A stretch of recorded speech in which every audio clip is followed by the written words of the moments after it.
In this video, I'm going to show you how to do an end zone with Paintshop Pro 9.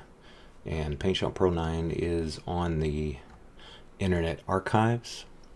I don't know if it's supposed to be there, but you can go check it out. Or if you need direction, I can send you directions on how to get to Paintshop Pro 9, and Photoshop CS2 is online also. Again, don't know if they're supposed to be. They are. They've been up there for a while, but it's a use at your own risk kind of a thing. But let's get this started. Paintshop Pro 9.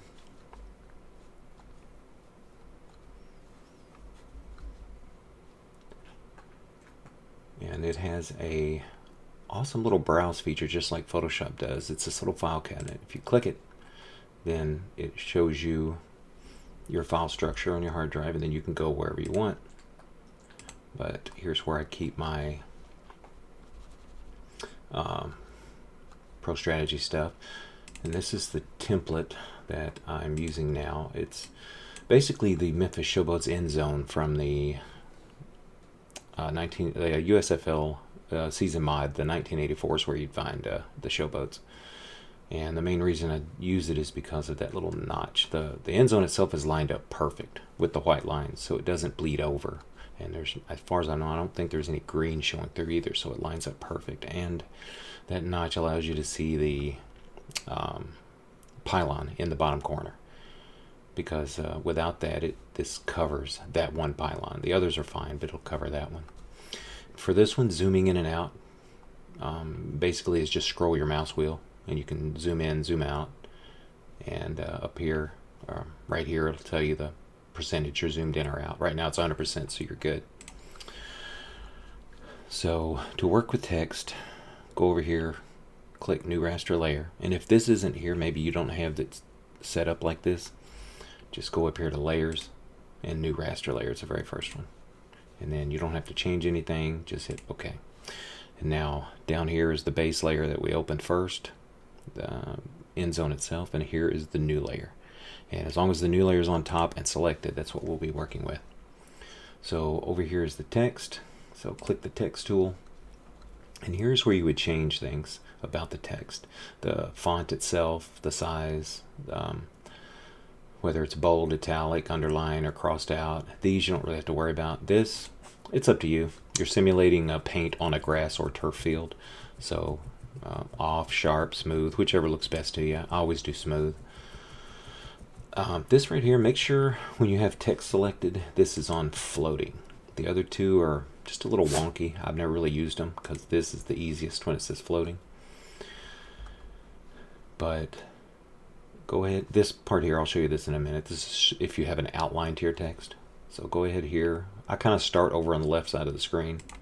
Click, and you can type whatever you want in here. I always click Remember Text because sometimes I have to go back and redo something. I don't want to type everything again, so if you leave that checked, it'll always remember the last thing you typed. You can still make changes to your text, font size, stroke width, all this color, but it has to be highlighted. Just make sure it's highlighted. And when you're working with text, the bottom color is going to be the color of your text over here, and the top color will be the border if you choose to have one. If you're not using it, just click that right there, and that'll turn it off. Just make sure the bottom color is the color that you want your text to be. And if you want to change that, just click it, and then select whatever color you want. And okay, and now you have the new color. Not a purple fan, sorry Vikings. There we go. So if you have the text you want on there, just click Apply.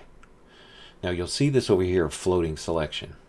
If you go up here and click select none, then it unselects it and then drops it to this layer, and you're ready to go. So now go over here to this. It's right underneath the hand. It's called the Raster Deform tool. It possibly could be set to one of these others, like Mesh Warp or Perspective. If it is, just click that little arrow and go to Deform, and then go up here and make sure mode is free. And I'm telling you, this is really easy. You don't even have to hold control or anything like you do in Photoshop. You just hover over the corner that you want to move, left click and drag. And go to the next one, click and drag, and put them where you want them. Boom, there you go. And the ones in the middle will move like the entire side or end. So if you need to move things in, you just grab that. You don't have to do it each corner and try to make everything even.